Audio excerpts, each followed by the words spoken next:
Hello, everybody. Welcome to ICC's Banter Blitz. I'm Grandmaster Joel Benjamin, and welcome to our monthly get together. I'm going to take on all comers in 3 minute with 2 second increment, and should be fun as usual. This is an exciting time for me now, not so much because last week was my birthday. Those aren't very exciting anymore. But my alma mater, the Yale Bulldogs, have made it to the big dance for the first time in my lifetime since 1962. Okay, so you know that I'm younger than 54. So this is the first time I get to see them play in the NCAA tournament, and they play Thursday. My son has a half day from school, so I'm going to bring it home and watch with him. And hopefully they'll get past the Baylor Bears. I've never been down there, but of course I hate them because they're in our way. Also in my way, all the people I will play today, but I don't hate anybody. I'm ready for the challenge, and here comes Nejmedinov, 1, 2, 3.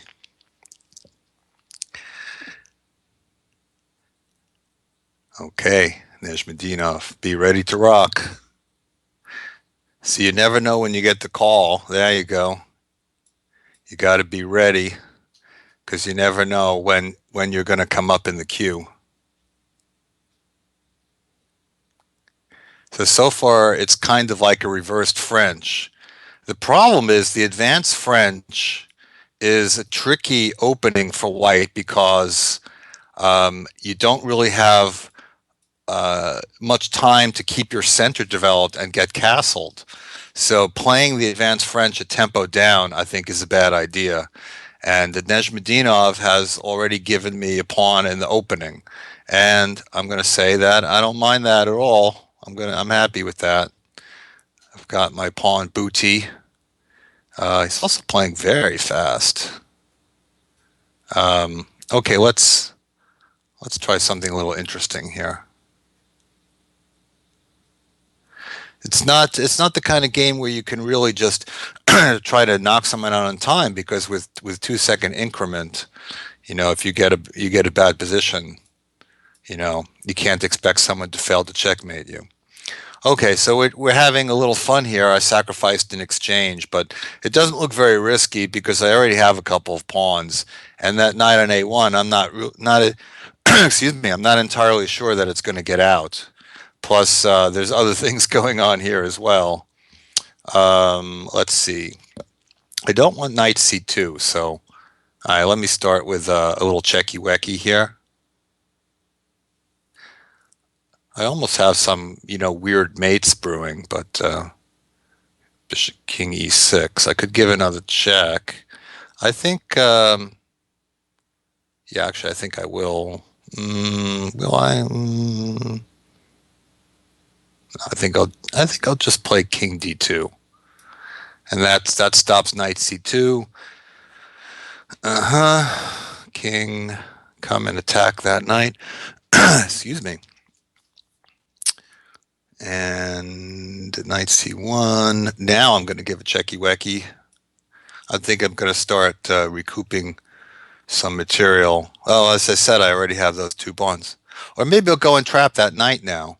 I could take that thing in the corner, but I think I'll actually just I'll just bring this knight out, go for I got that covered. Go for that knight. I've got all my pieces out. I'm ahead material, and just attacking with four minor pieces and taking more stuff. So this win is very secure. That's always good for me because that first game is always the hardest one. When people beat me or draw with me in these games, it's almost always within the first three games. Once I get warmed up, I'm like that ace pitcher. You got to get him in the first inning, or else he starts to settle down, get into his routine. I'm like that, so it's good to get me early.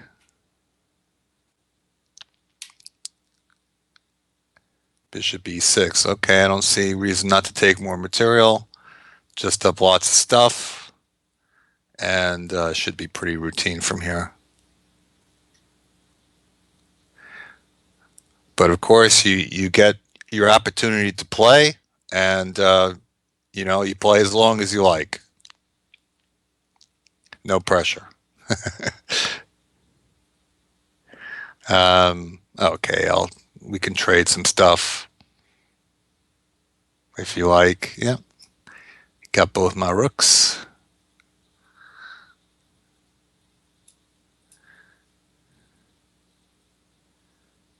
And actually, here's another free pawn. Doesn't hurt to take them.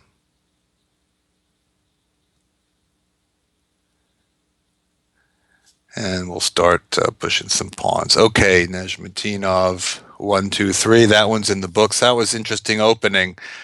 Well, I'm playing, kind of coy with my openings this time with the E theme, and with white, it kind of gives black a chance to occupy the center, but you always have to be careful playing reversed openings a tempo down.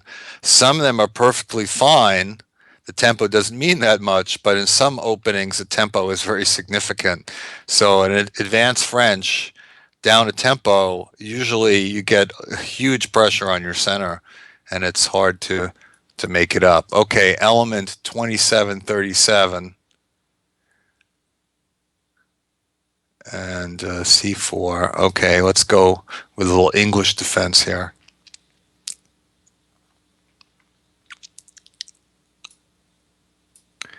So this could be a type of Nimzo-Indian.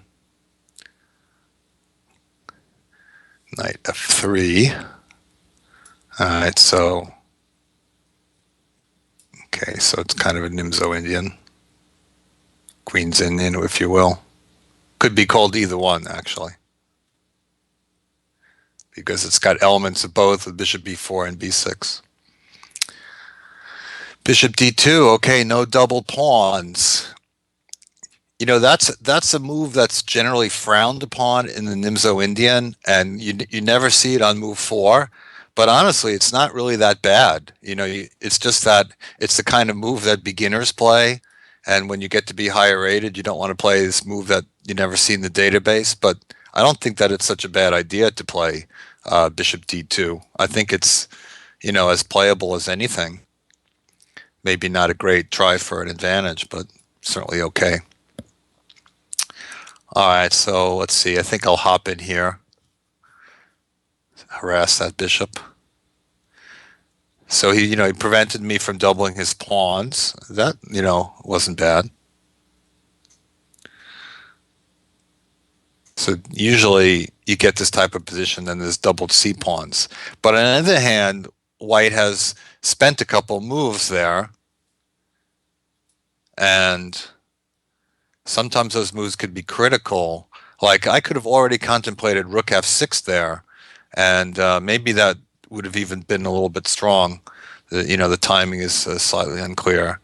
Let's do queen h4 because there could be some fun stuff stemming from this if he chooses to play g3, which is always kind of a risky move to open the diagonal like that. Pawn takes. Maybe bishop takes makes more sense, because in this type of situation, I certainly would be happy to trade off those bishops. My bishop on b7 obviously isn't doing anything.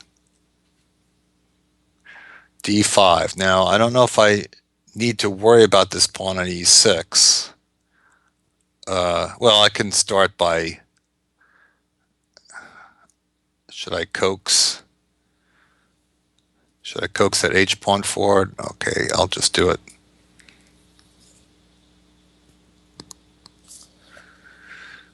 Yeah.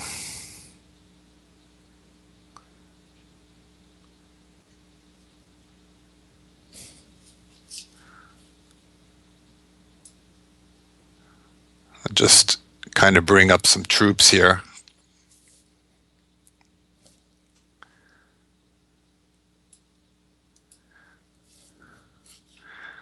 Got some weird ideas. Maybe I'll dump that knight into d3 and sacrifice a pawn to try to open the long diagonal, and that could be a dangerous situation. Element 2737 is sort of going into my plan. Yeah, he's won a couple of pawns, um, but I don't know if he's gonna really be happy about this. I think okay, let me just snack on that guy. If he takes it, it's mate. So he has to do better than that. He can play queen d4. Has to play queen d4. It's a good move, though.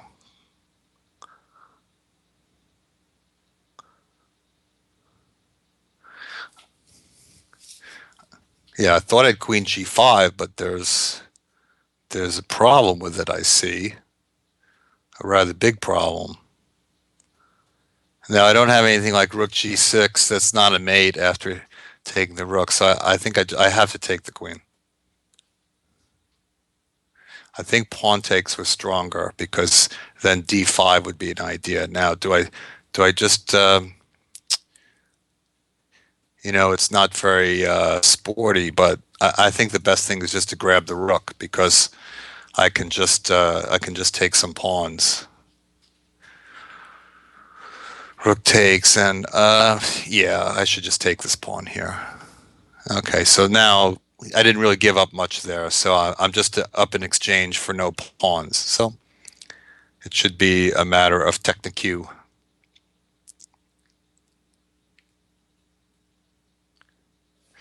F4, understandable, but c5 might cost another pawn.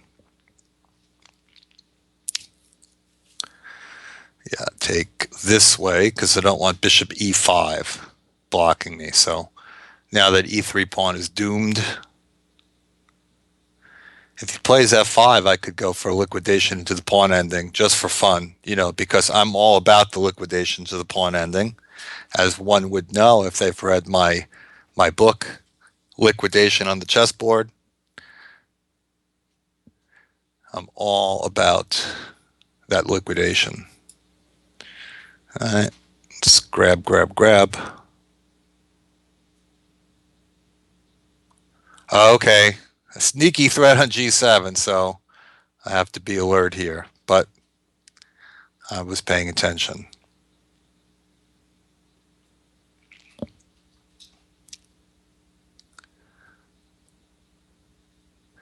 So this one should be under control.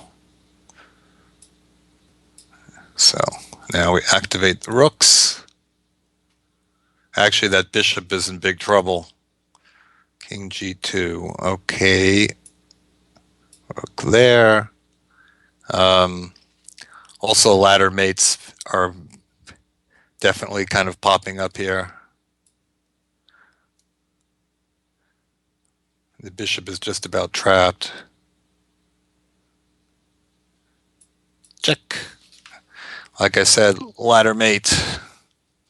It's an oldie, but a goodie.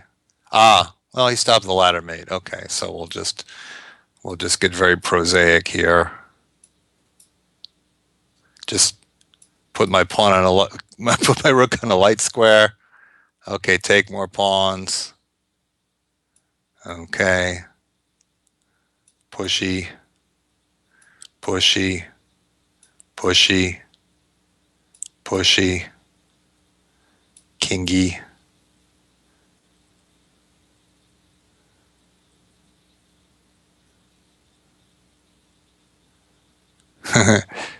Pushy.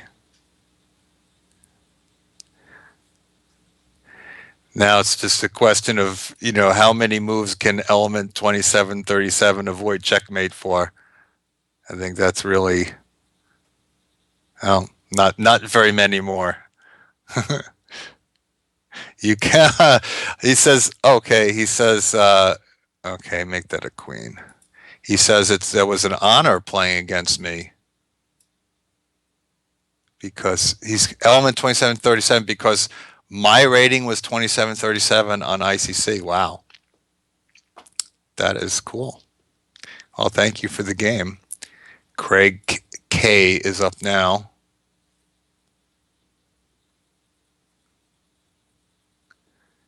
But is he ready to go? That's the one thing that you can't challenge and then go off for 20 minutes because you never know when your game's going to pop up. So you always run that risk of losing your spot in the queue if you're not ready to go. All right, so this is how the first game started, and it could transpose its into some other type of opening. It could be sort of a panel of attack against the French, or that's what I call it, but it come out of different openings. Oh, okay. So now he's looking to make it a Benoni. D5 would be a kind of Benoni, so that would be interesting. But well, he's playing a Benoni, but I didn't play D5, so I don't know about this strategy. You know,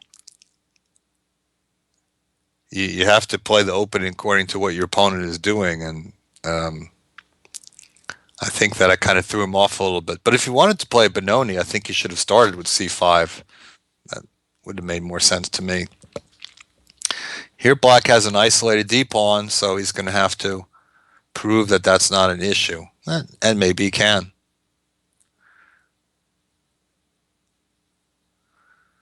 All right, let's try something here. Let's get ambitious. Or knight b5 first, I could play as well. Yeah, okay, let's see. This doesn't feel completely like a time waster because actually preventing him from playing d5, which would really free his position and give him a lot of space. Well, it doesn't literally prevent him from playing it, but I guess it discourages it because I have too many pieces on d5 for it to happen safely. And I'm not that worried about losing a couple of moves because I've in general developed quickly. I'm one move away from castling. I think that's kind of a good rule of thumb. When you're one move away from castling in the opening, you're probably okay. But if you're two moves away from castling and the position gets opened up, you better really beware. Just, some useful rules of thumb here. Now, black kind of needs something good because he's got those weak squares. I'm ready to penetrate to c7 or d6.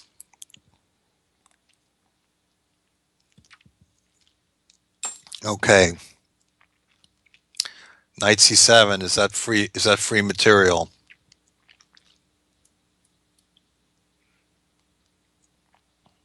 There's knight h5 because my bishop is pinned, but I can move my bishop. So I'm going to say yes, it is kind of free.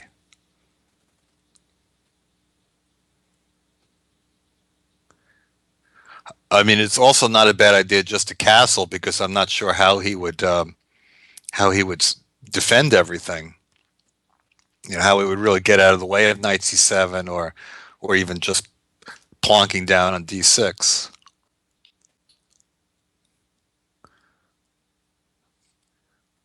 But since I didn't really see why not to go right away, I'm just going to go.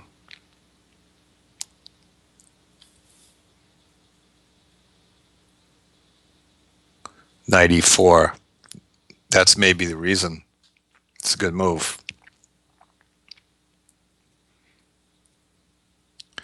Yeah, now I'm not so happy about what I did there. So maybe, yeah, okay. I think, yeah, this might not come out all that great. But let me take that rook because it's good to take a big piece that's already in the game, so that won't bother me. Okay, take this one back, and I thought he might play bishop c3 with check. So now I'm going to get out of dodge. So I'm winning the exchange. He can take a pawn, which is something. So he did. He could have been worse, but I think that it's White's in very good shape here. It doesn't seem to want my pawn, but I think he'll get around to it. Well, you don't want my pawn. Maybe I'm going to save that pawn. hmm Save the pawn, and then the center is fairly open, so I want to start pounding him with those pieces in the center. So rook e3 is actually preparing to double on the e file, or triple even.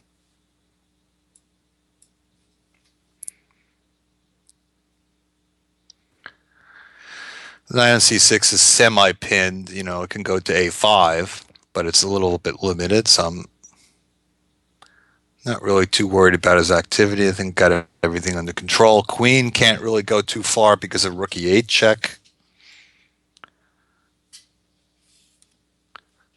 So you get ahead. The smartest thing to do really is to cover squares and make sure that your opponent, you know, isn't going to you know, get counterplay.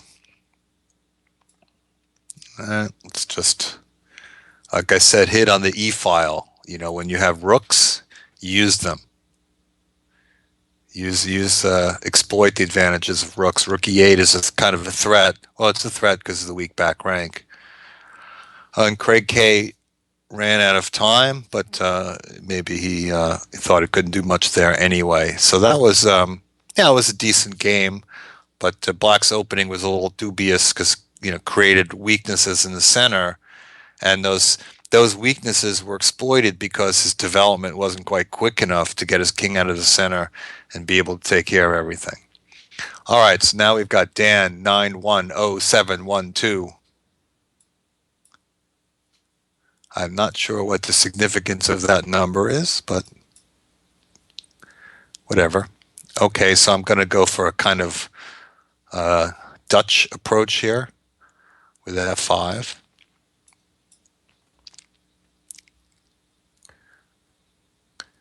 Maybe I'll even do a double fianchetto. Well, I can play bishop b4. I think I'm going to go for that double fianchetto. See what that's like.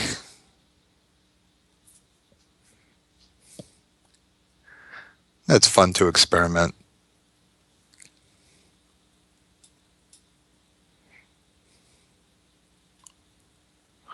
So d3 instead of d.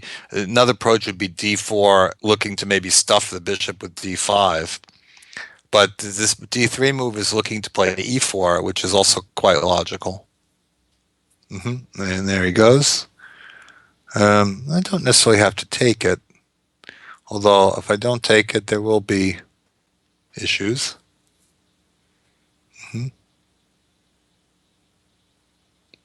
All right, I'll take it.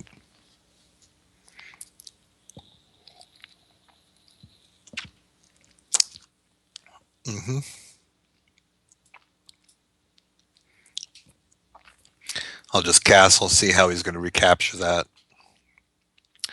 He takes with a knight. Well, then taking with a knight has the advantage of if I'm not on my toes, that he can play knight f6 and win a bishop. But that isn't quite going to happen. But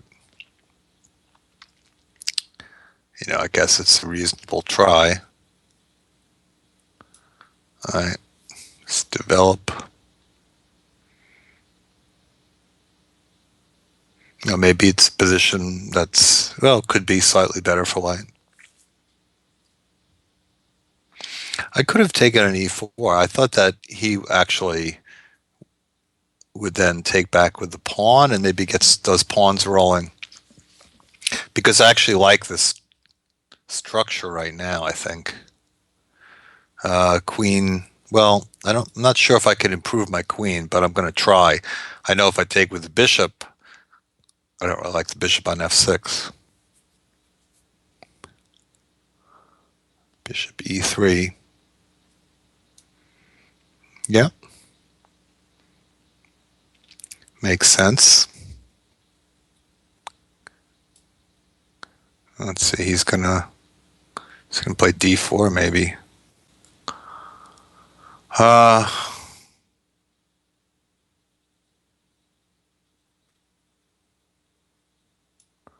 maybe just, what if I just put lots of stuff on the F file?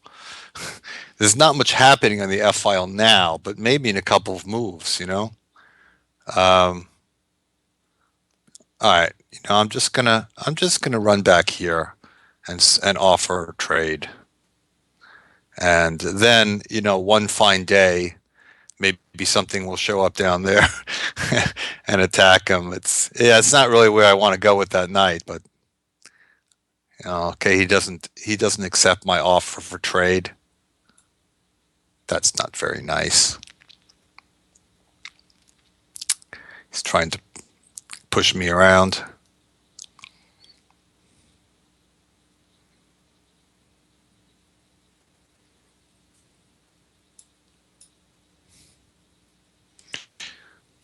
It's a tight game so far.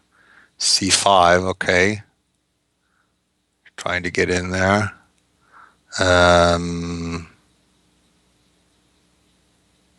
I'm kind of tempted to wheel my knight back in, but then, well, no. Hmm.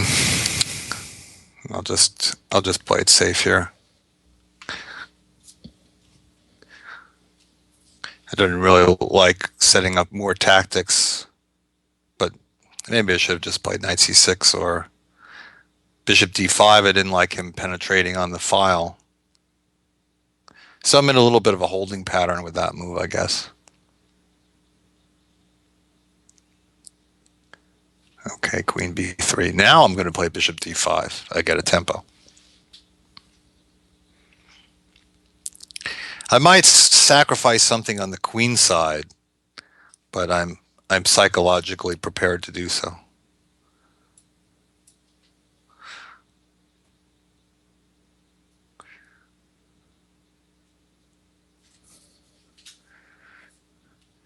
Now I don't have knight d4, but I do have this square, and hopefully it does something. Attacks pawn on d3. And you see, once I get to d3, I might actually be able to crash through to uh, to f2. All right. Time is getting short, so okay, I have to move the queen.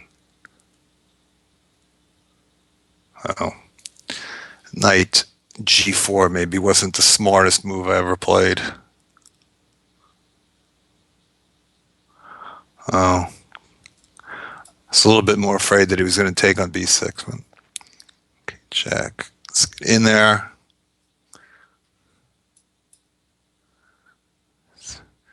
Time running down here. I'm just going to actually just take that with the bishop. Let's play with my bishops. Knight g5. Really, he's playing this awfully well.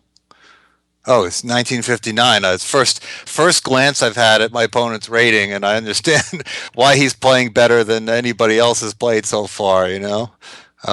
Okay, so what do we do now? Let's just run out there and hopefully that does something. Knight c3. Okay, so taking is happening. Here of course, there is the increment, but you always want to not get too low. Now Mike's maybe trying to steal some material here. I think that I just might do it. Yeah, I just might do it.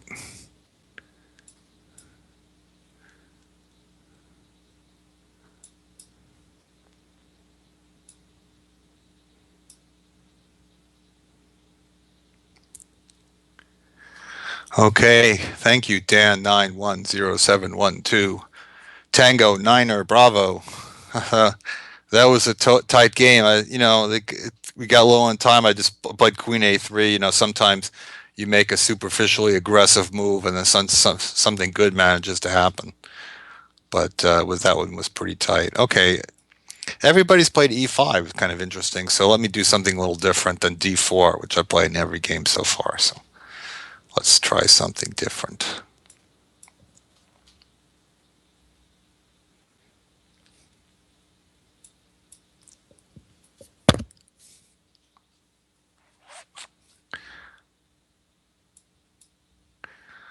All right, so he decided to take on D4. Didn't really have to, but somehow playing E3 on move one, I've gotten a little bit more of an active position.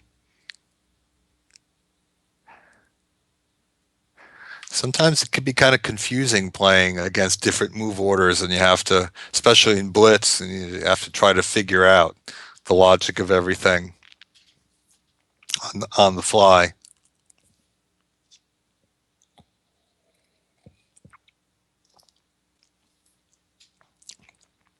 So it's a somewhat annoying attack on the B7 pawn, I guess. I just figure it's probably good to provoke B6.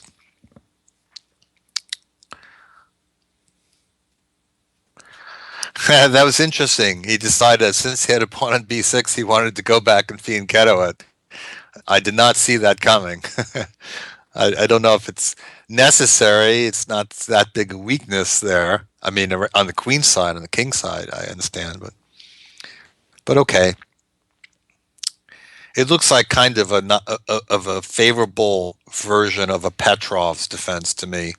You know, this is a position type of position you get out of the Petrov, but White seems to have some extra tempi, and of course, space advantage. But Black is pretty solid, I have to say. It's not the worst position you can get. Knight f8. Okay, so I'm gonna try to grab some space with d5. Maybe put my knight to d4. And then when the knights start getting around outpost squares, then the position tends to get scary, even though I won't necessarily be actually doing anything. Okay, so he's maneuvering too. I don't know if I mentioned this, but my opponent is Nas or NAS. It's all in caps. And so far, he's playing a pretty good game. All logical things he's doing. And okay, B3. Well, I guess idea A3, B4, because I'm not really sure what else to do. So let me go and kick that knight back.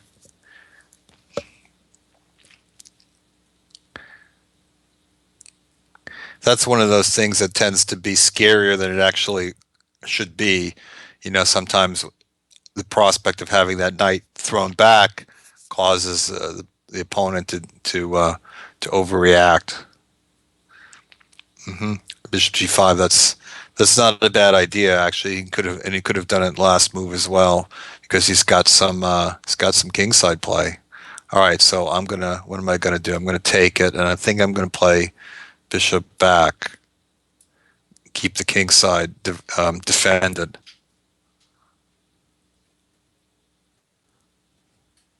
So it's a good idea to make sure no sneak attacks come.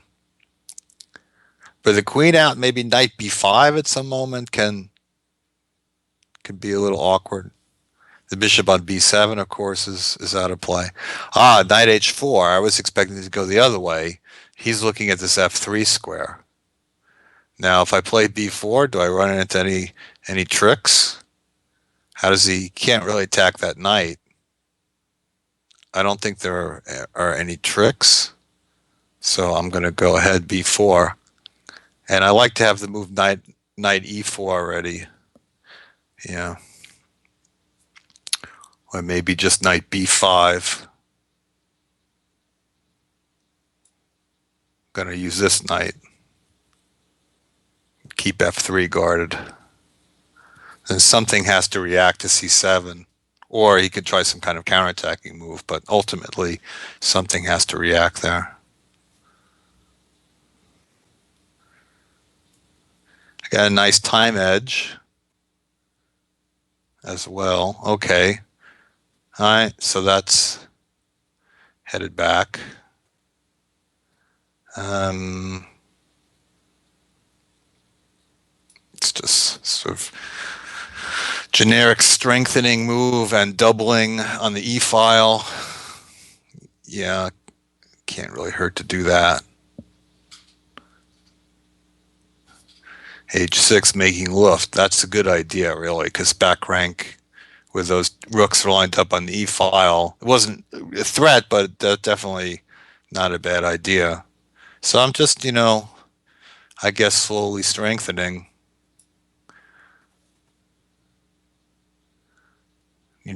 throwing, especially in blitz, throwing the ball back in your opponent in the opponent's side of the court, making him think of something to do.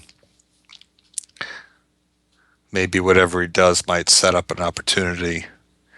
Maybe I'll play H4. Idea Bishop H3. Maybe Queen. Well, not now. I think. Um, okay, I think I'm going to kick that back. It's a slight weakness. Yeah, it's a slight weakness, but I think I can overcome it. Now I think I'm just going to power in here, offer a trade, especially because he's so low on time. If I just don't hang something. Oh, oh, okay. I think he realized the knight on D7 was hanging, and thus he resigned, still with almost 9 seconds. But that was a very competitive game from NAS or NAS, whatever that might stand for. That was a good game. Just just grabbed the space, and I just kept pressing with the space, and it's a good way to play sometimes. Chess addicts with extra T's. Knight f6, nice non-committal move. All right, so I'll go for a queen's fianchetto here. Actually, I've been doing that a lot with black, haven't I? I'll go for a double fianchetto. If it works well the other way.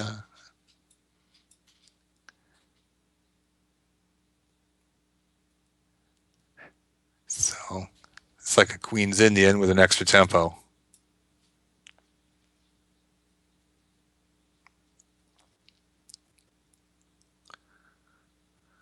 Hmm. Okay. Oh, he likes doubled pawns. Well, whatever floats your boat.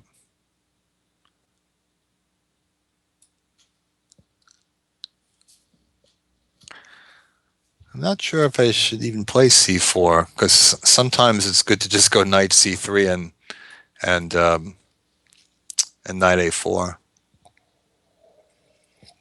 Mm, very aggressive in the center. Okay, I think that pawn on c5 is pretty weak here.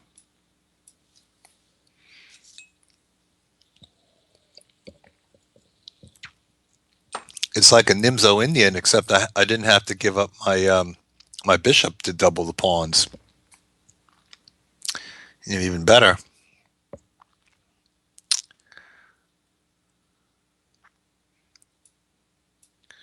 I'm just going to gently massage that pawn. Knight d7.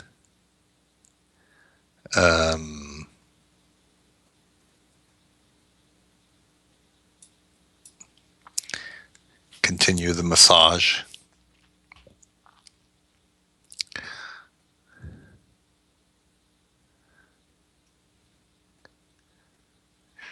d4. Okay. All right, I'll take it. He has to take back. He can't undouble his pawns.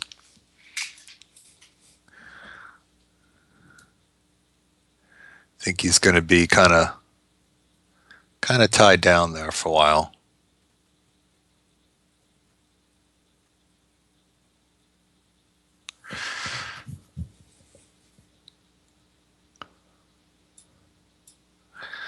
Rook c2 or queen d2. Coin flip for me, really. The knight on d7 can't move. That's going to be kind of a problem for him. Hard to get active. Yeah, so I'm going to put the rook in front of the queen. I could have put the queen in front to try to play queen e7, but I think this will be even better.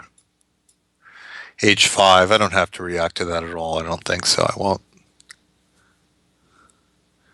Um,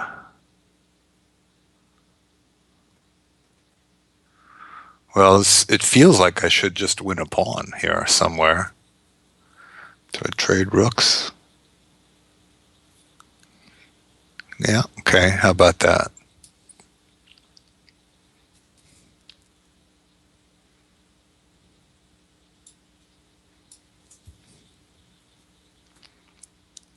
Bishop f8. But now I have some tactical opportunities here, I think. I think I got some tactics. So he's kicking my queen out, but how's he going to defend his pawn now? If I just go back.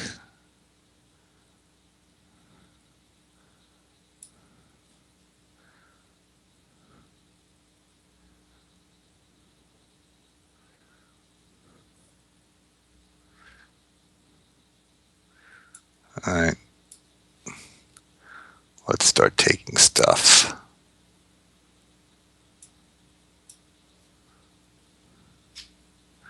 I'm happy to trade those bishops. Probably more pawns. Whoa! Is there a mate there with just a queen? I don't think that's ever been done. So I go and take a piece. Okay. It's not Bug House.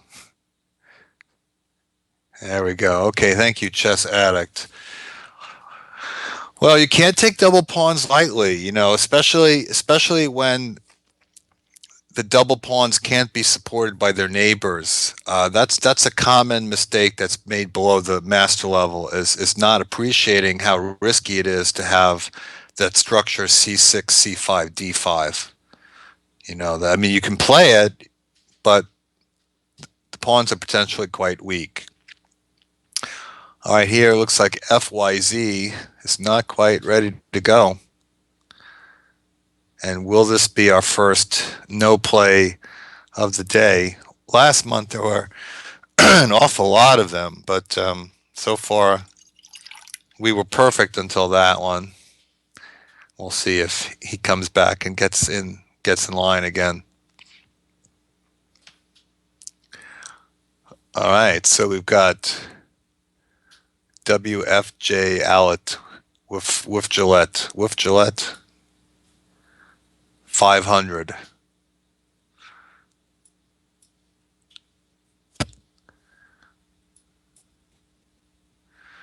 Okay, so we have a French. All right, so does he want some kind of queen e2 business?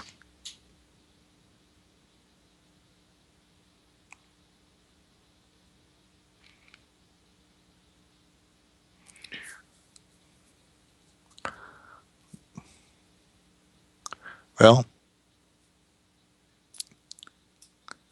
let's I say, do your worst.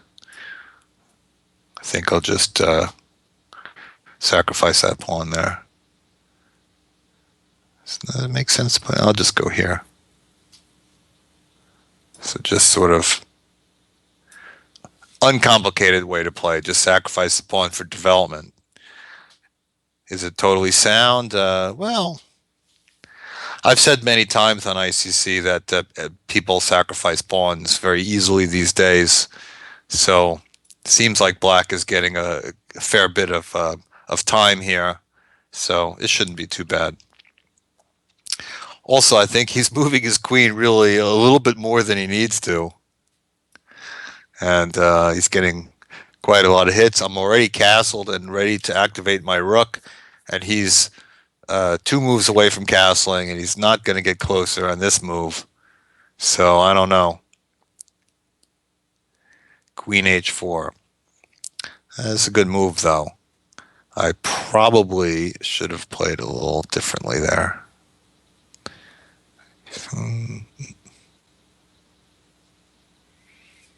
Hmm, looking at 94, but some things to work out there. Hmm, and I'll just go here.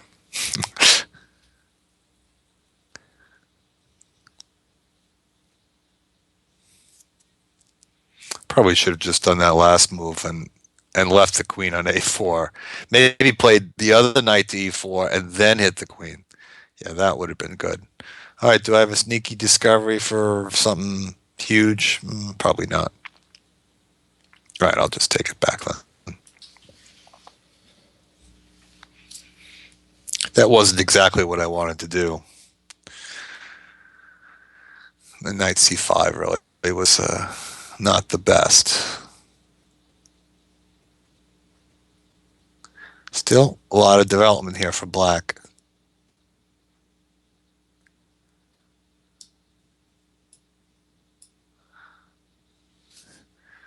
So hitting the pawn on c2, not really so easy to defend it. Well, he can defend it with d3 if he wants to.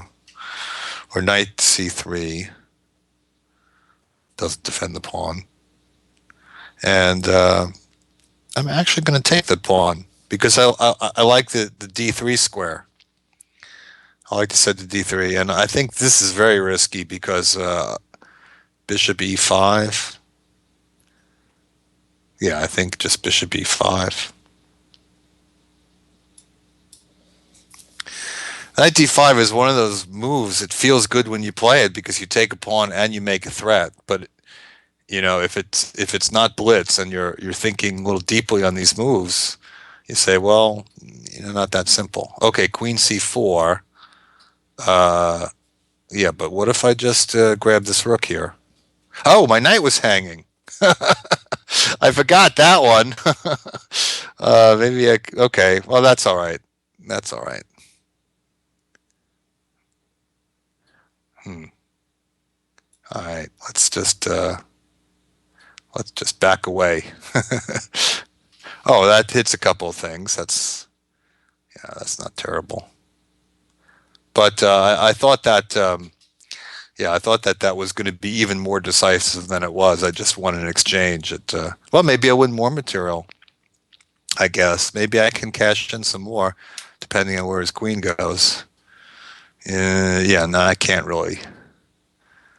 But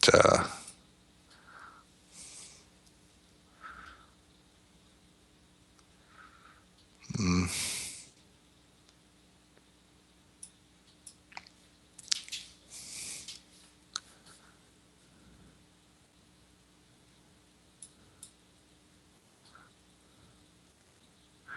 I thought that this would be somewhat better than it came out, or at least more bad for white. 52. Okay. Well, I'll have to continue to make moves.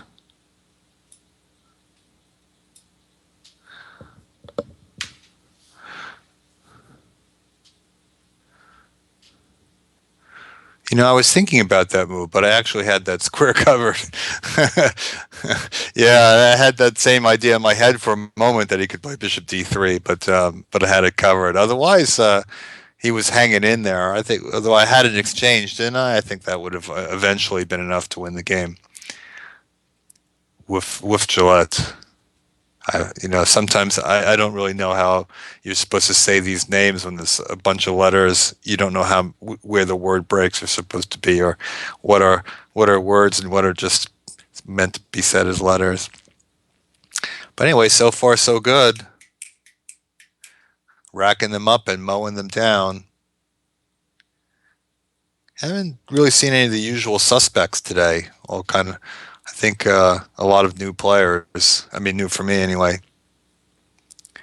J Kidd, perhaps a fan of Jason Kidd, the basketball player. Played briefly for the Knicks at the end of his career.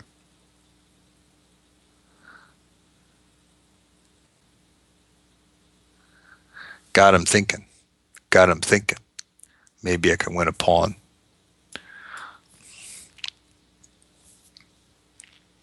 What moves like e3 on move one sometimes do is kind of trick the opponent into playing a setup that they don't normally play, which is not objectively bad on the chessboard, but in practical terms, if you are playing an opening that you don't normally play, that's usually not fun. But this is a real opening. It's the Schlechter Slav. It's kind of a Slav Grunfeld type hybrid. It's a pretty solid opening, pretty solid, um, but I guess doesn't have a reputation of being more than that.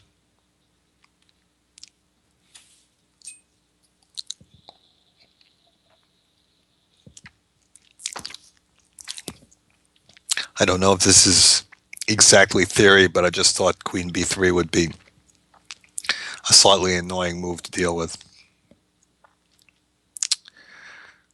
Queen B6.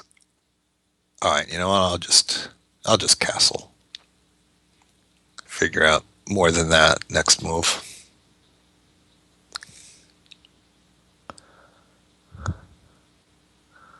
Now should I take this pawn on D5?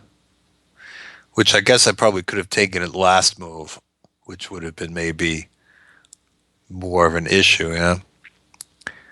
Probably more for him to worry about there. Well, we'll see. Just for now, I'll develop something.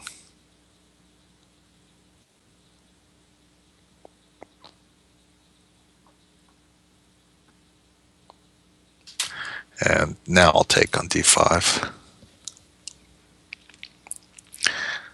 My thought process is that if I take on D5, he's probably going to want to wait to put the knight on C6. So that's why I waited for a move. Knight takes D5. Otherwise, knight B5 maybe could have been slightly annoying. All right, let's kick the bishop. Let's see what he's going to do about that. I think that's a slightly awkward moment here. Yeah. I mean, other moves would be awkward, but now I have at least bishop here.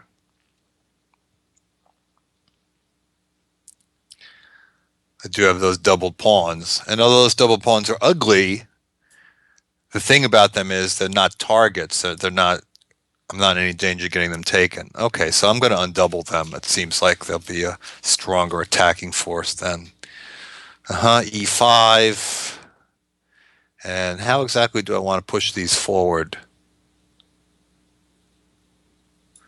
I'm going to go there. I don't know if that really does anything, but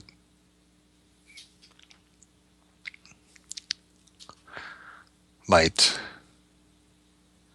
cause some kind of reaction. E5. I'm not terribly afraid of that. Are you going to play E4? Then I have a free hand with my pawns. So I'm pretty okay with that. And B4. B2. Is B4 a good move? I'm just going to go here for now. Maybe come around with the bishop and hit his knight and cause something to happen there.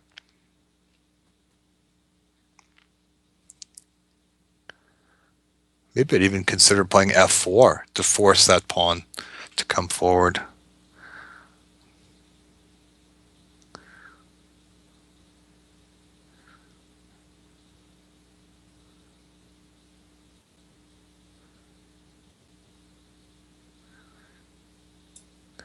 It's Rook A2, kind of a curious little move, but I'm doing two things. I'm protecting my bishop, and I'm getting off of the line of his bishop. Okay, now I'm gonna play my F4 move. I just want to force him to do something in the center.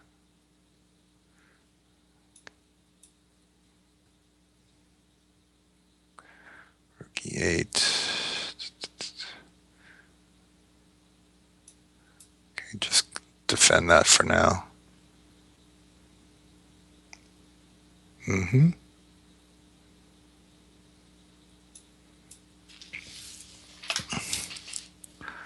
All right, now I think start massing in the center a little bit if I can. He's got the same idea. All right.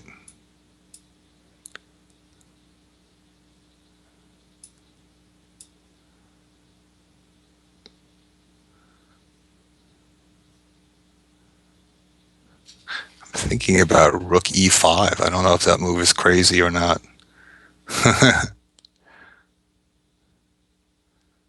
59 seconds.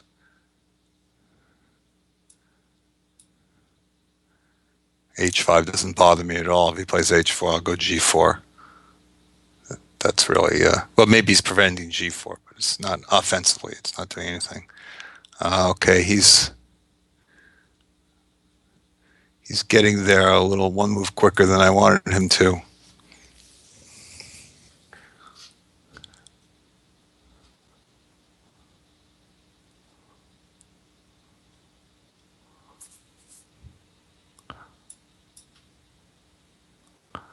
But getting low on the clocks.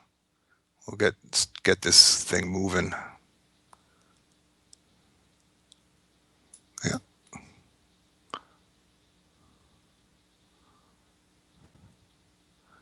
It is a timed game after all.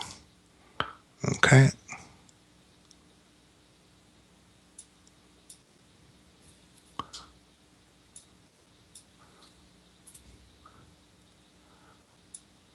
Just try to patiently defend everything. Keep his clock running.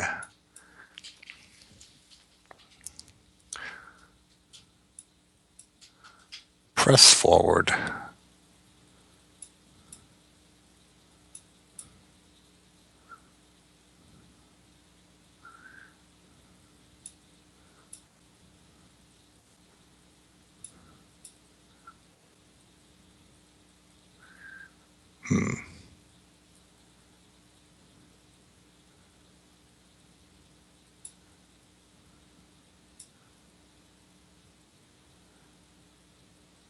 Bishop e5. That move really didn't do anything, did it? It really didn't do anything. All right. Yeah, I got nothing here. Oh, I'm actually worse now. What did I do?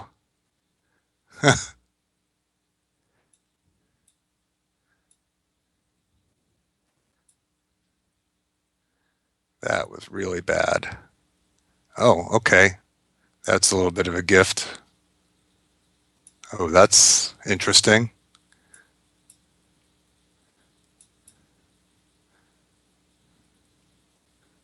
Now it gets very interesting.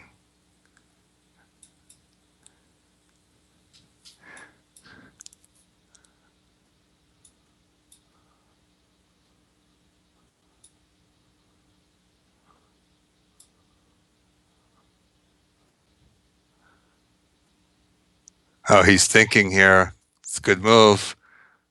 You got to make the right move here. Interesting. He's trying to trick me, is he? He wants me to play king h5, huh?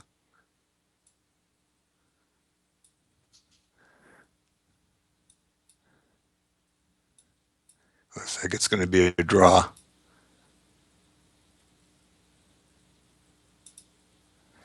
Okay.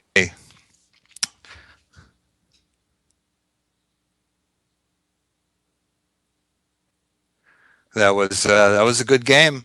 Well fought to draw. I started pressing it there with my c pawn, but and then I backed off, and I was just I could have lost the way that it went. Biscuits, biscuits.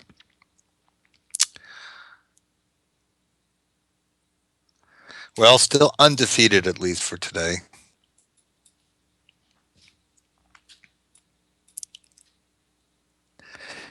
This it's an interesting position because people have to wrap their heads around what exactly they've gotten into, and it's actually transposes into positions that could come from other openings. But sometimes you have to kind of think about what it is exactly you got. This type of position can come out of a French or Petrov's.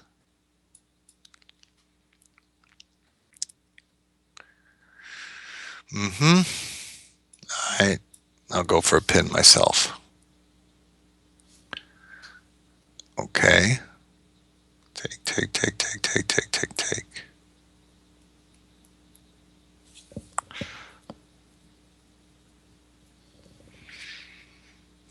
All right, I'll just go back. One of my pet peeves in chess, and I see this a lot with students, is the automatic move h6 or h3 when a bishop comes to pin without thinking about the consequences the bishop takes. Okay, in the blitz game, I'm not really talking about it there, but in a tournament game, I see this so often, especially with young players, and it makes me want to pull out the last of my hairs. It's that okay, you don't have to freak out about a pin. Think about what the bishop is doing there before you go about trying to break the pin. Well, this game, yeah, he just played a lot of quick moves, bizquets, but didn't really examine what I was doing there with the threats to the center, and I think made it kind of worse than it had to be. Um, but still, I don't think you should really resign down a couple of pawns because you wait in line all day. You might as well get your money's worth. So I'm not going to really expect you to resign. If you're down a queen, maybe expect it. But I think most people are going to lose some material. So I don't want you to feel like you're going to embarrass yourself playing on. If you normally play on down a couple of pawns, then you should go ahead and do it here. Bishop f4. All right, let's just I don't know, do something different. Okay.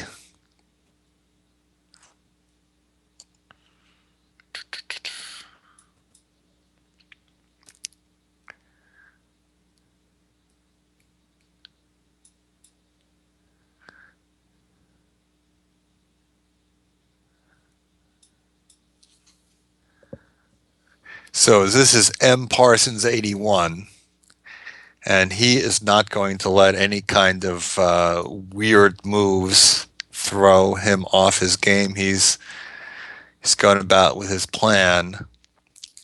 But these, planned systems of development certainly have their virtues in blitz, as you can play them relatively quickly. In tournament chess, I'd say that you don't really want to get too enamored with any kind of opening where you're always putting your pieces on the same squares every time, because then I think that doesn't really help your creativity if you don't get creative until the middle game. But anyway, let's see how this goes. Interesting enough position. A4.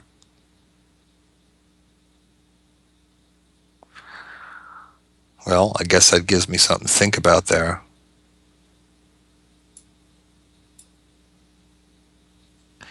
This is not just to answer A5, but also because the bishop could come to B5 with a check in some positions that might be slightly awkward. So I took care of that as well by playing A6.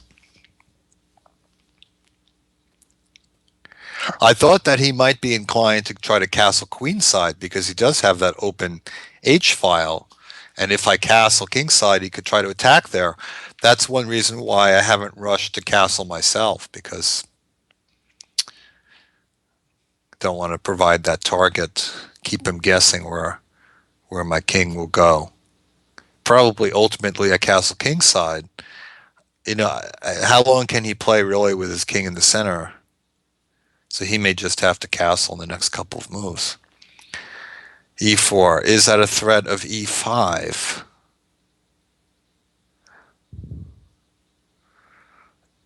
Well, I don't so much want to play this move, but I think I probably should stop E5.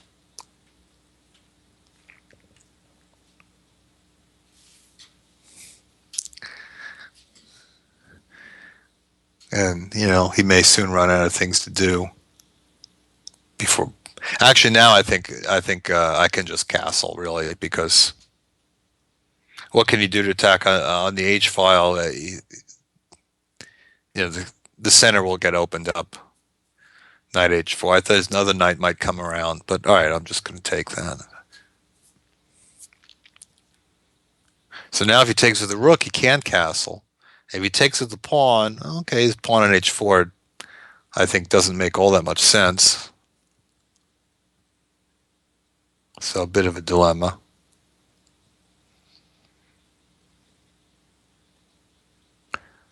And, if he does stay with the rook, I might, again, just keep waiting. Yeah. Okay, pawn takes. Yeah, I guess, oh. This, okay, I'm going to castle. There's been something hanging here. Bishop takes b5, I think. It's funny, I played this a6 move to stop that, but I think I was just hanging something there. Bishop takes b5. For how many moves? Uh, Maybe it wasn't that bad, but I only just noticed it now. Oops. I mean, I get on my students for things like that. But of course, blitz is blitz. Also, I'm, busy talking and I'm distracted.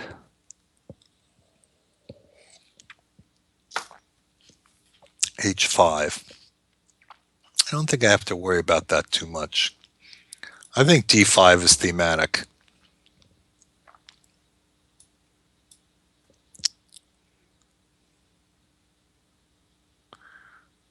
You see, if he castles, his A5 pawn is hanging. If he plays Rook D1, his A pawn is hanging. But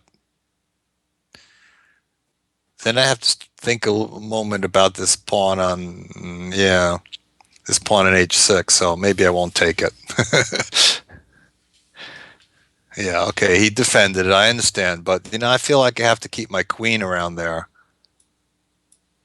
Now my rook is in the area, so I feel a little bit better protected. Maybe I should have moved the queen off the d file first. Oh, but meanwhile, M Parsons 81 is taking a lot of time. 20 seconds. I don't think he's gonna. I don't think he's gonna make it. Finally, he castles. Belated castling. Let's see now. Let me try to pressure him on the d file now. You don't have. You're not. Well, you're not covering this, so that's. I take and. Let me pressure you a little bit, especially with the clock. Is this winning something? That's, set. Sometimes you set little cheapos along the way if you can. Takes. Rook d1 might be losing something to this. See, traps when your opponent is low on time, that's the worst. Thank you, says M. Well, you're welcome, of course. It was an interesting game. Showed a little bit of strategy, that sometimes, I mean, I'm a very big proponent of quick castling. More games are lost by not castling in time than castling too soon. But in relatively close positions, sometimes you think about the play on the wings and, maybe you don't want to give your opponent a direct target, especially if there's an open rook file. Okay, so Anand 5, not to be confused with Vishy Anand. This is Anand as in I will see you Anand, or maybe it's short for anonymous. But in any case, he's not there to answer the bell, so he may get replaced. You gotta be ready when your number is called. No tiki, no washi. All right. Well, someone else will be ready to play. Zaitot.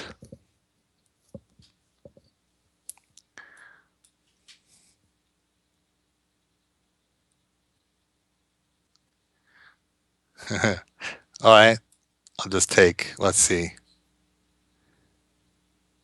Do we get a quick end game? Interesting. Well, how many tempi up am I on a Queen's Gambit? Accepted? Two. Two whole moves, right? I don't think that's going to be good news. He could have played Queen A5 check there if he didn't want to trade. But it is interesting how these weird openings that I played sometimes really throw my opponents.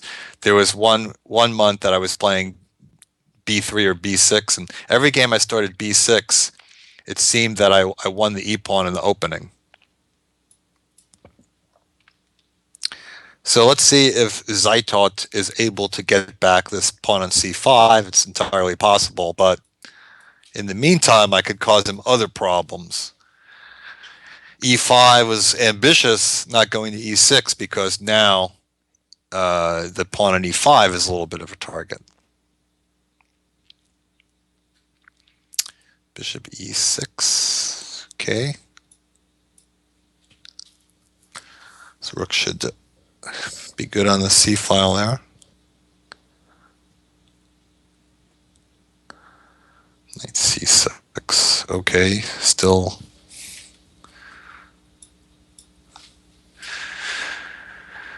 My pawn still seems safe. Okay, bishop E7. What's the best thing to be doing here? Bishop E5 is at least attacking the pawn in E5. But I think that I might even want to take. Oh well, I'm going to take that knight if I get that pawn on E5. That means that I'm going to keep a material advantage. That's for sure. That's going to be an enduring one.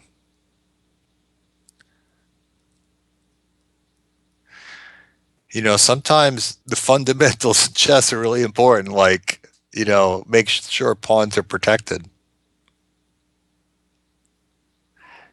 It's not just for the kids. So I suppose maybe he should just defend the pawn on C6, and then I set about consolidating.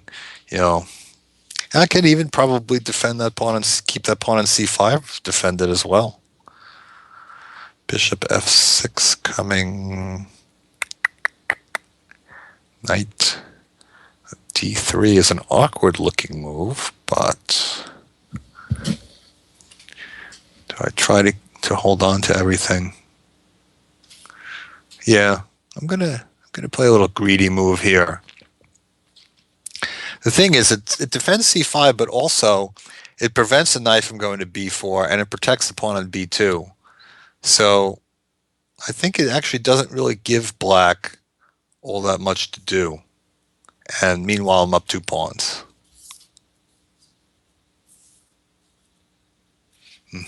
And now I think I'm going to try to maneuver that knight in. Maybe E4 and drive the knight back.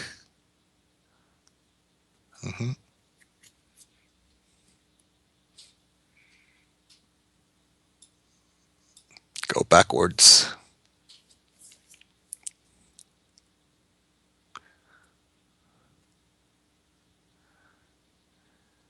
There's some slight possibility of E5, trying to trap a bishop. I don't think I'm really going to bother with anything like that. Oops. I tried to move my C pawn there. Knight D6, and yeah, now maybe just B3. So that, or wait a second, there's bishop A5 move. Should I throw that in?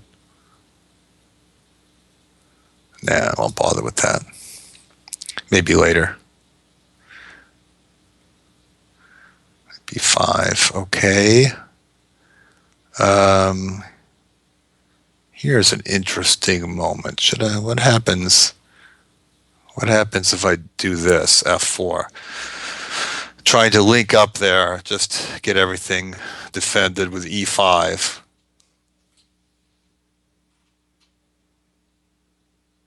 So I got two pawns to play with here. Yeah, okay, he can do that. And now I do my E5. Of course, I am taking the little risk that I can't castle right now.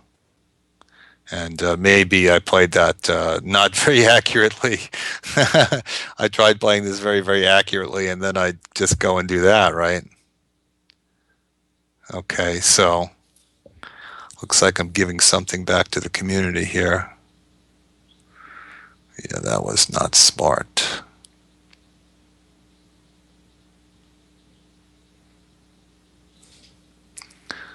All right.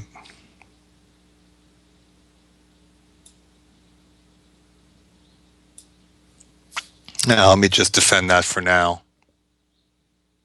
Maybe that's not a great idea, but I'm not sure that he can take that much advantage of it. But I will have to play a little bit faster, that's for sure. Bishop takes pawn. Yeah, he's got.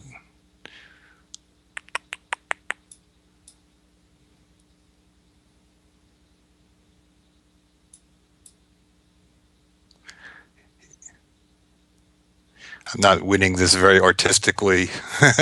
I have to say, I'm winning this rather autistically, if that, not winning it anymore. But I might still win the game. But I'm not at all happy with this. Not at all happy. In fact, I'm still not entirely sure that I'm going to win. I'm even low below on time here. Well, I guess I tried to hold on to too many things. It wasn't a good idea.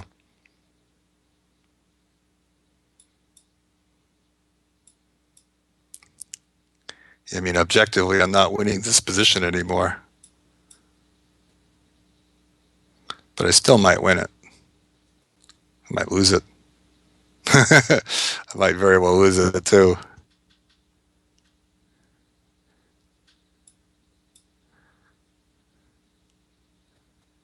I might very well lose it. Ah, ah, painful. I have to try to play for a draw, I guess. That's embarrassing. From that position that I had, even if I make a draw in this game, ooh, okay. This has gotten interesting. This has gotten interesting. This is real interesting.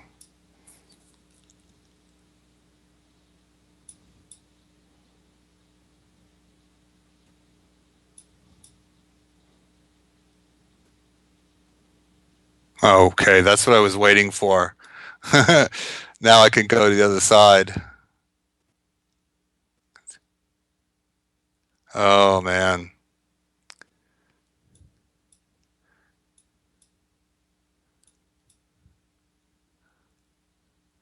Oh, poor Zaitot. What a comeback he made, only for this to happen.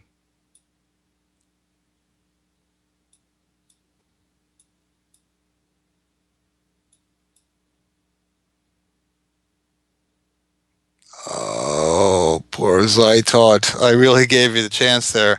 That's why I was moving around with the king, because I was, hoping for him to play g5 to scorch the earth there, and then I was going to go to the other side.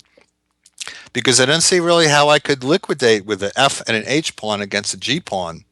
So maybe it was a positional draw there at the end. But of course, he didn't have to play G6. He could have played H6 or taken the pawn. That was almost like a finger failure there. Yeah, that was a game that really, really, really got away from me. A4 to H5. I think this is a gentleman I've played before. G6. Okay.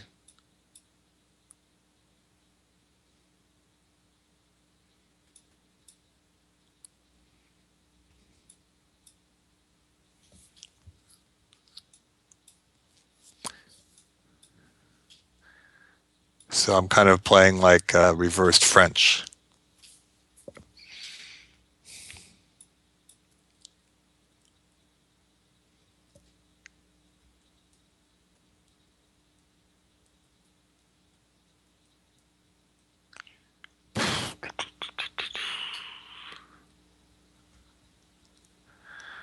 So does he open the center or? Well, I guess he's attacking the pawn.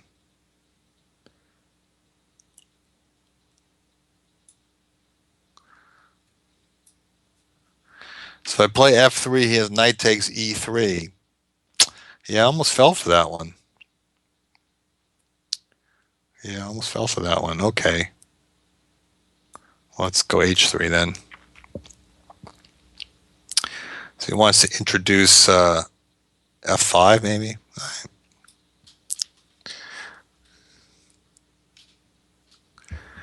So at the moment, I'm not worried about the d pawn because the knight on h6. Bishop f5. All right. When the center gets closed with d5 like that, usually white is very happy to have traded the light squared bishop. So I'm going to kind of hope that this is like a favorable kind of King's Indian for me then. Mm-hmm.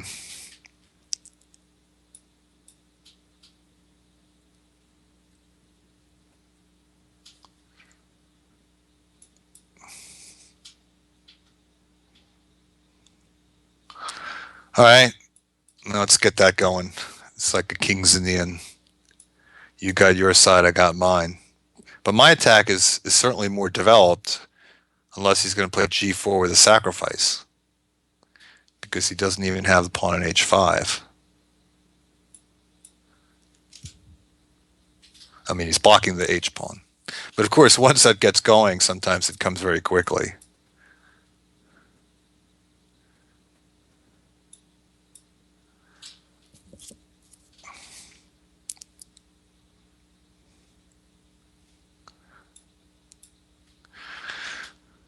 Ah, okay. That was quick. Actually, that looks like looks kind of serious over there, I have to admit. I don't really have my piece in very good defensive position here. Not at all. You know what? I may even just, not open that. Like maybe get my king out of there. Okay, so I need to get some penetration going. All right, rook c3 overprotects f3, which is a good idea, I think. Going to penetrate in the c file. So I'm going to win on the queen side eventually. I'm going to win over there eventually, but I have to defend the king side. I am happy with my decision to not take on g4, though. I think that the knight on g5 with f3 coming, not that this is, rock solid, but oh, okay. I just noticed something. Wow, is my knight on b6 trapped? I've really never seen anything like that.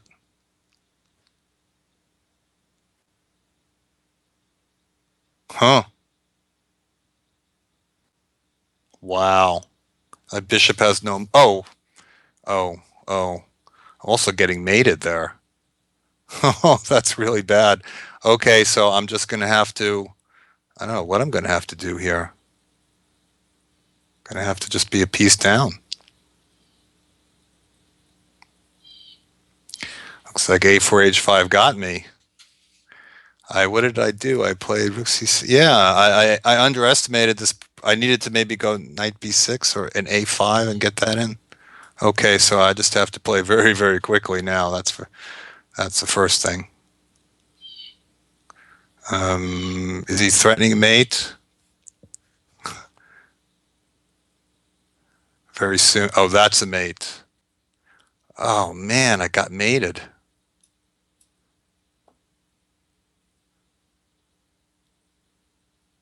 I just got mated. Well, look at that. Okay. First win of the day, A4H5. I think I had a good position, but I had to, you know, uh, I had to avoid that problem with my knight. Knight, I could have gone knight B6 and A4, and then if I'd gotten that in time, it's one of the King's Indian positions. If you do it right, uh, then you can enjoy the queen side. But I didn't see this knight H3 thing coming in time. Well, I saw the move, but I didn't see that I was losing my knight. Although even if I wasn't losing my knight, come to think of it, knight takes losing that bishop, and then queen coming to H4, I might have been mated anyway. All right, Trend David, all in caps.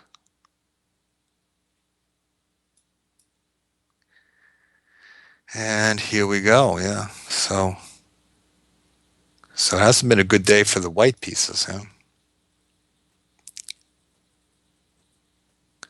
Black is perfect tonight.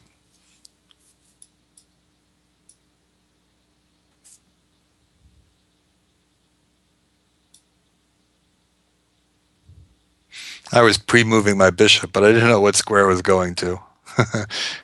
Depends how he would have captured. Bishop D7. Well, I have to say that's another one of my pet peeves. I have a lot of pet peeves revolving around pins.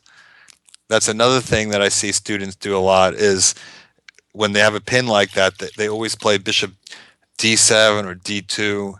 And sometimes the easiest way to deal with a pin is just to develop your king side and castle, and then there's no more pin. You don't have to break every pin if it's not bothering you. And the upshot is, because he broke the pin, he ends up losing this pawn.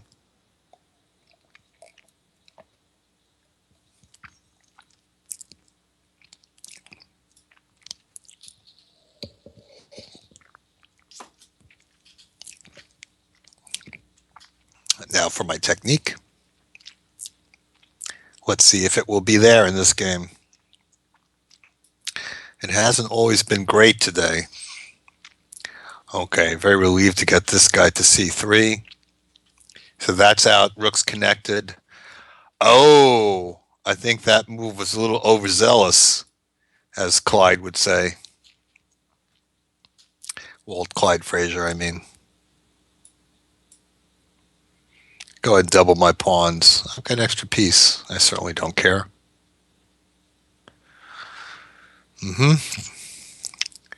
Okay, so if I start... Oh! It's attacking my bishop. Ah! Okay. Let me go there then. I forgot he was attacking my bishop. I was going to play rook d1. Now I can't take the bishop because it's made on g7. Anyway, I was saying my plan was, to start trading off rooks, on the open files. It's a good thing to do when you're up material.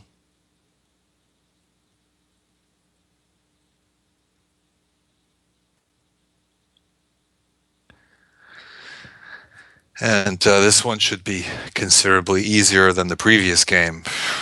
Ooh.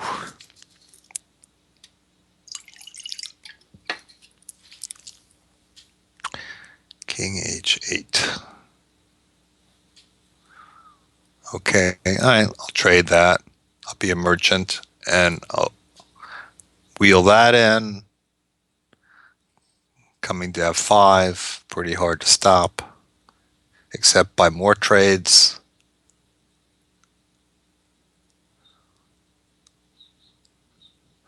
Liquidation.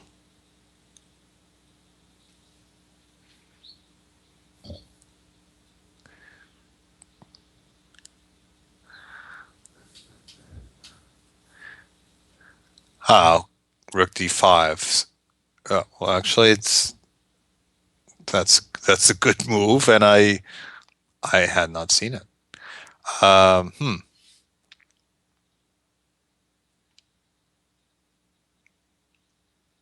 Yeah, not bad. All right, I'll just I'll just back up here again, looking to trade stuff. Rook h5, but everything is guarded. Hit that queen.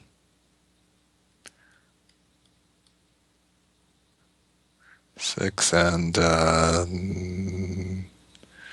take the pawn. Yeah, I guess I'll take the pawn.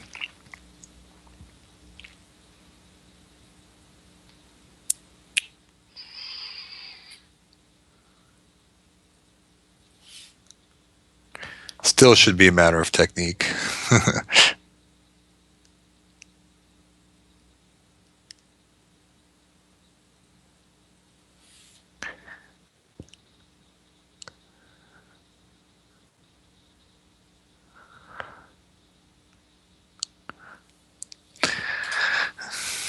Rook f5, okay.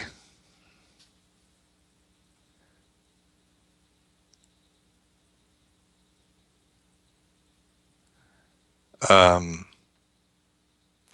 maybe I'll bring my rook around this way, just not that I have to, just so I don't hang it. Oh, okay, g5. Well, now eventually he's going to get hurt on that diagonal. The long diagonal, that is. King g7. Hmm. Check. Where are you going? You sure about that? Are you sure? I think I got one. My rook turned out to be good on c4. Well, thank you, Trent David. Appreciate the game. How we doing? Can't be very many more. I'm getting tired. Yeah, sometimes you can get me in the later games too, I guess. Qu'est-ce que va? I wonder if that's meant to be French. Qu'est-ce que va? I took French in school. Oh, no, no, come on. This is chess 960. Um, Sandro, make this go away. This is not chess. I'm sorry.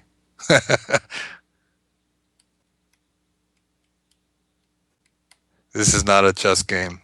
Yeah. What was that? Do we know what we're here for today? I mean, I'm too tired to think about pieces being in the wrong place. Okay, this looks like a chess game. Fort 64. Qu'est-ce que va? It's like, what's this? Oof. Okay, get my head back. Fort 64, are you there? Knock, knock.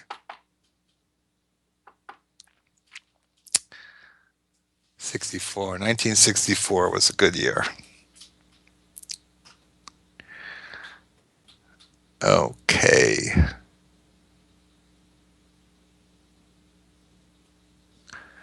Anybody home?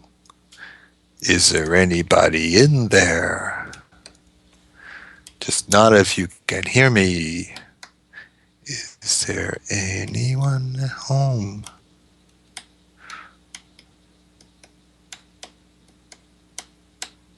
No moves?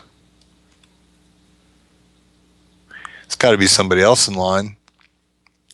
They're usually around the block, no?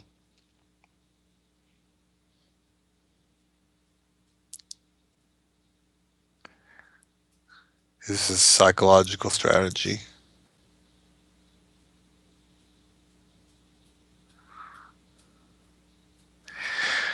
Well, anyway, the weather's been all right. We had a couple of days in the 70s a while ago. Lately, it's been kind of 40s, 45. It's okay, not bad for the winter. Okay, next.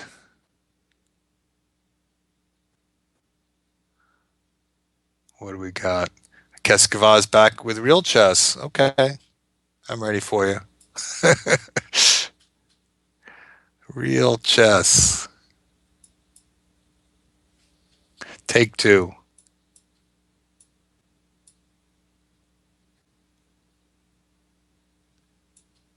Yeah, I'm expecting they're going to get a contest here.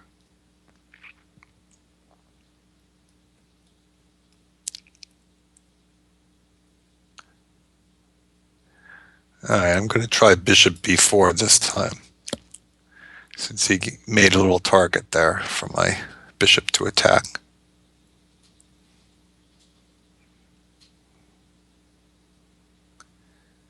The reason is you just put your bishop on e7 in this kind of position. Sometimes it's kind of in the way when white plays d4 and d5.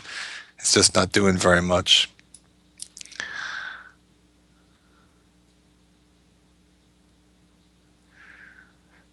Sometimes you have to worry about d6 knight moves and then taking on e6 and stuff. I think not yet. Mm-hmm.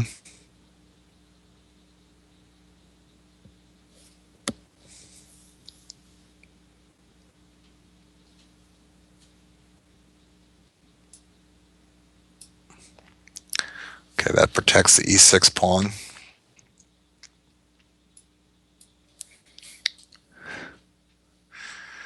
Well, he's playing quite reasonable moves.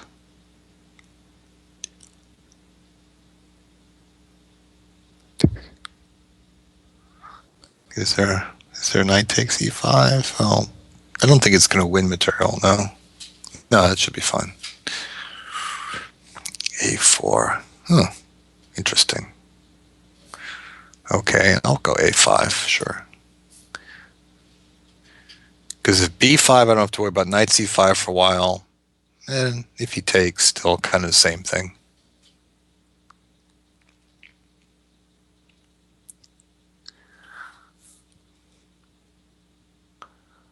d1, okay, well, definitely take on b4. I have a feeling it's going to be useful to have my king on h8. Oh, he wants to play a5. Yeah, I didn't grasp that right away. c5. All right, knight c5.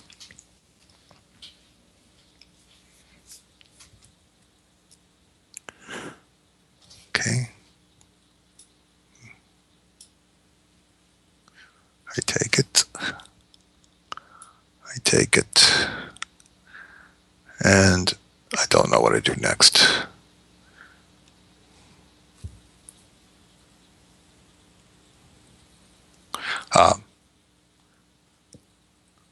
C7 pawn is attacked.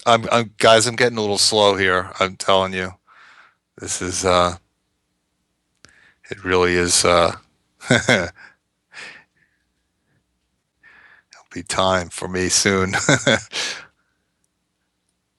I'm having some trouble seeing things, but still, I scramble. I might produce some quality here. Let's see, maybe C5. Mm-hmm.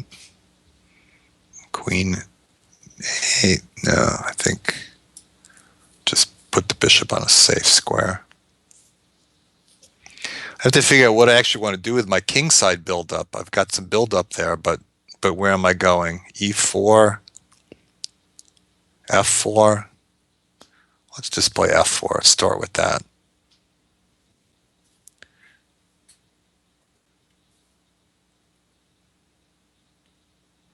Yeah, it's a build-up there, but it's not. It's not really easy to get a mate. Maybe I'll just try to threaten stuff and see if anything pops up. Rook A6. Oh, that's annoying in the extreme. That's very annoying. I don't like this. I might just give up that bishop. I kind of hate doing that, but I can maybe get a little momentum back with knight g5 and get an attack, try to attack on the king side. Yeah, because the knight was a very good defender, so trading that off does benefit me some. Of course, he's very active on the queen side.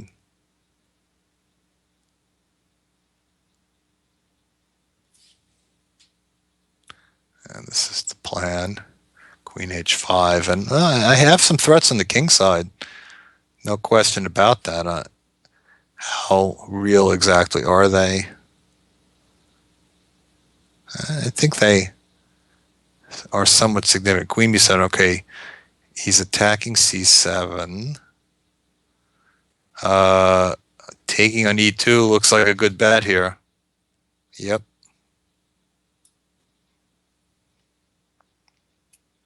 Also, the back rank is open. So queen e1 check. Uh, I think this one's starting to go my way. Queen e1 looks strong. Yeah, this looks very strong. Knight h3 is coming. But my opponent was playing a lot of good moves, and that, was kind of a useful wake-up call. Okay, I think I can take this guy and come back.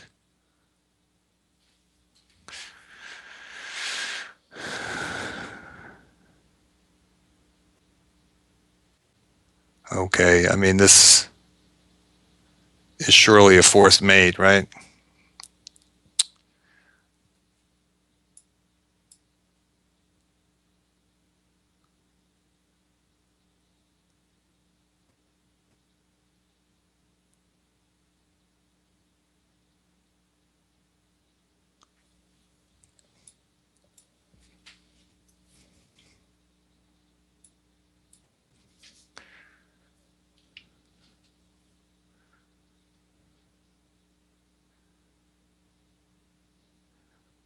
Sometimes it's good to make a move that isn't check. Just give your opponent a chance to make a defensive move, right?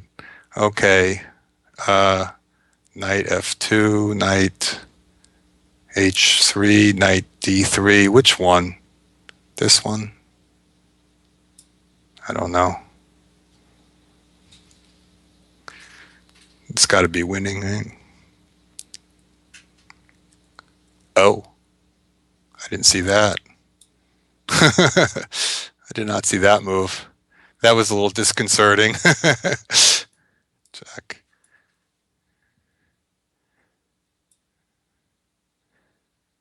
But it's under control. Qu'est-ce que va? Okay, thanks. Like I said, he was playing, logically, and that, sort of made me really bear down. And sometimes I just don't expect any threats to come at me for a while, and then when they do, they come at the worst moment, when I'm not really prepared for it. Okay, Dansney 89. All right, and this one is going to wrap up the session for today. E6. Okay.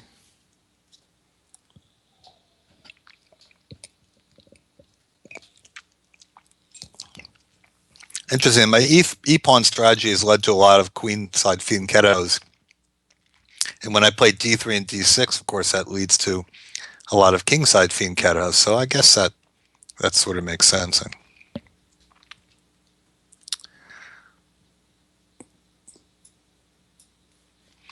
All right, make a little cheap threat there, eh? Okay.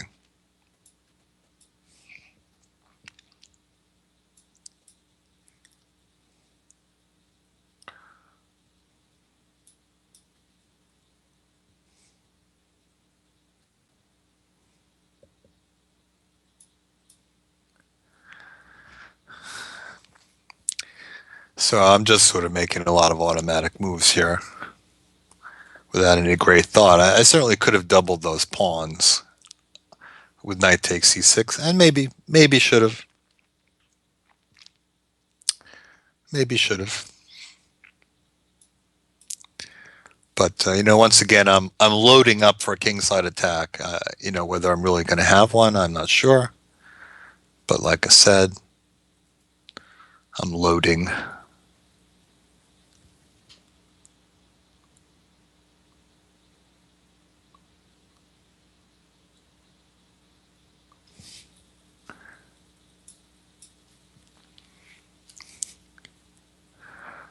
kind of play some slight weirdness over there.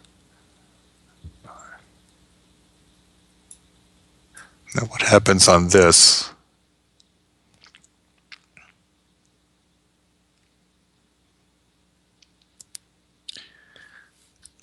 I have some weird idea. My weird idea was bishop f7, knight h6, and queen g4. This move I did not anticipate. If I take, well, that will cost me a piece. Will I get compensation? No, but I don't know why I can't just move my knight away. Well, then he wants knight e5. Well, okay. Okay. I think that's knight h6 and then take on e6. It is sort of tempting to sacrifice dilemmas. All right, let me just go back.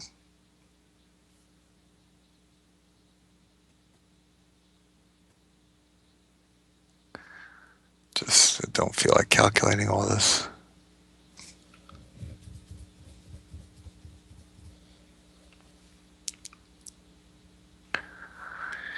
Yep, that's good. That's a good move.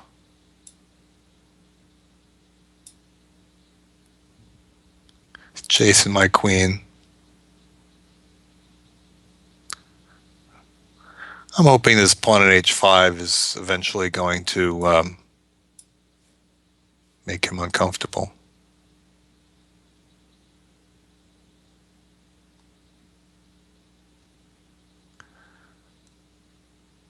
Mm-hmm.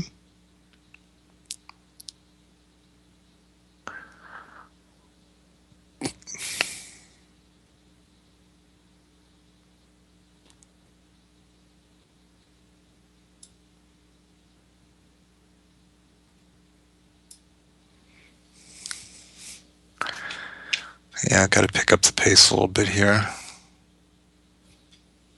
Check. Okay, so got to take. And, okay, wheel.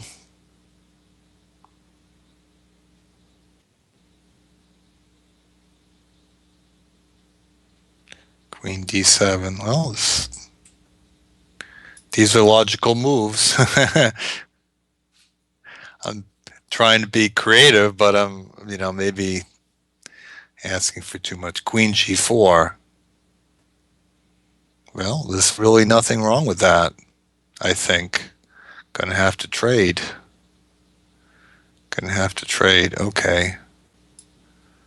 Maybe try to get some influence in the center here. Also, like I said, got to pick up the pace. He's got two bishops. Yeah, maybe I should have sacrificed. Yeah, this is a day where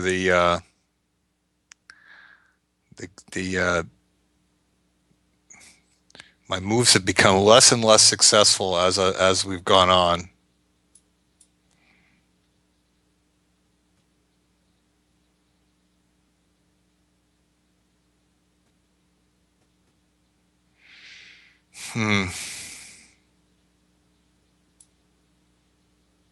Oh man, I don't like this position. I really don't.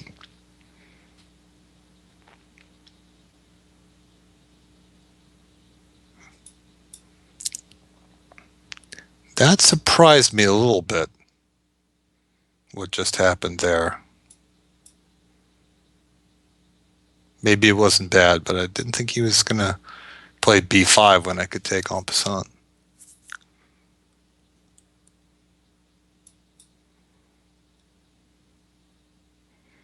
Of course, I don't have anything at all in this position.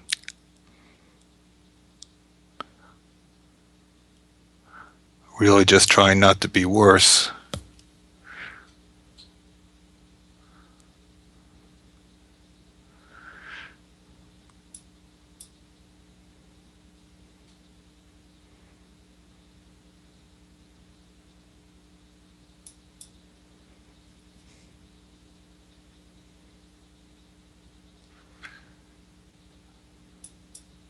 Where did my time go? What is going on here? I'm out of time. I don't like this. Bishop, where is he going there?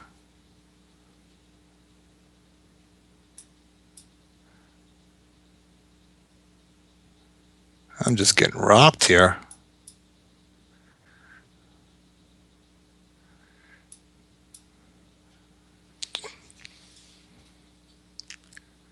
Oh, that attacks the rook. You know, that was I didn't even see I was attacking the rook. I just wanted to move the bishop.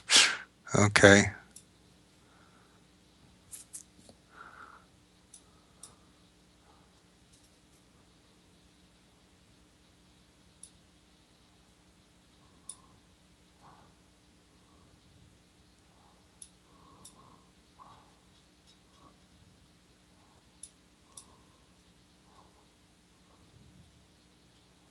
Oh, losing another pawn. Oh, it's terrible.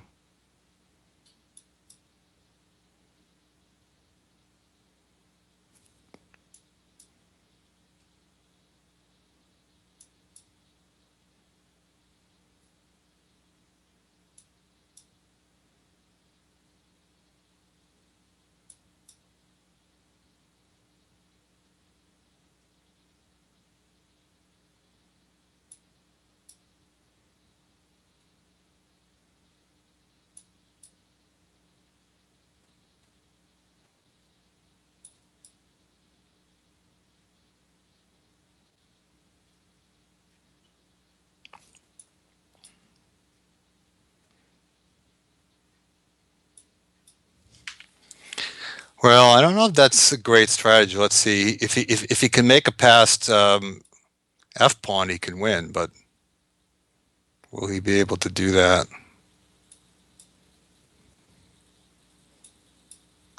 Well, let's draw now.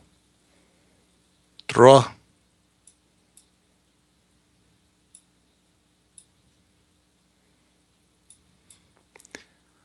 Can't be the first time you've seen this, yeah? Check. Check.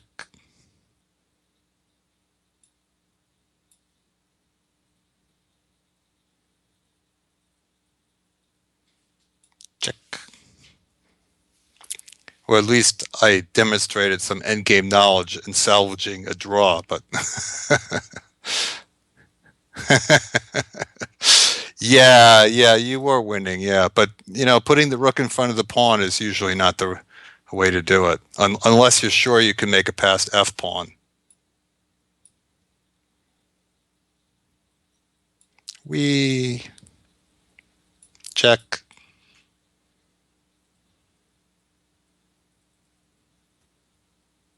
check, check,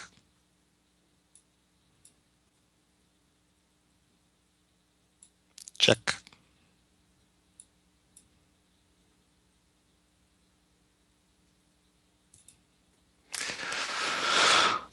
Okay, good game. Yeah. No, I tell you, no, I think I started to hit a wall the last couple of games, and I wasn't feeling it. So those were really good times to play me. And Dansney 89, he played a good game. You know, that was a good game. And yeah, I was lucky to make a draw. Sometimes you fall back on, you know, your general knowledge of things like basic endgame patterns. Uh, if you put the pawn in the seventh rank like that, you can only win if you're able to make an f pawn. The h pawn is not going to set the opponent up for the check, the killing check, and the queening. But what you usually want to do there, a good way to win is to put the pawn in the sixth rank, the rook on the seventh rank, and then come with the king. Because even if you get a pawn taken, you move the rook along the seventh rank, and then put the pawn on the seventh rank, and then the rook is stuck forever, and the king can just waltz in, and you queen a pawn. So that's an easy way to win that ending. Put the rook on the seventh, and then come with the king. But when you put it on the eighth, that means that there's no way you can ever get the rook out of there unless you get a tactic on the other side because it's always check, check, check. Okay, well, oof, that was a workout. What was it? Draw. So that was, I think, two draws. Uh, I had two draws and one loss, and another game I won that really could have been a draw or a loss. So in the end, I was really kind of rocked rocked pretty hard today. Had some really good games played against me. But hey, that's the way it should be. Um, it's always a little more interesting if people can get their hits in. So I hope that everyone will be encouraged to come back in April and take their shots at me again. And so everybody, buy my book, Liquidation on the Chessboard. It's a good one. And let's all root for the Yale Bulldogs on Thursday. Um, very exciting for me to see them in NCAA tournament for the first time. Bula Bula. And for your non-basketball fans, uh, I'll just see you all next month. And thanks for coming out for ICC's Banter Blitz. Take care, everybody.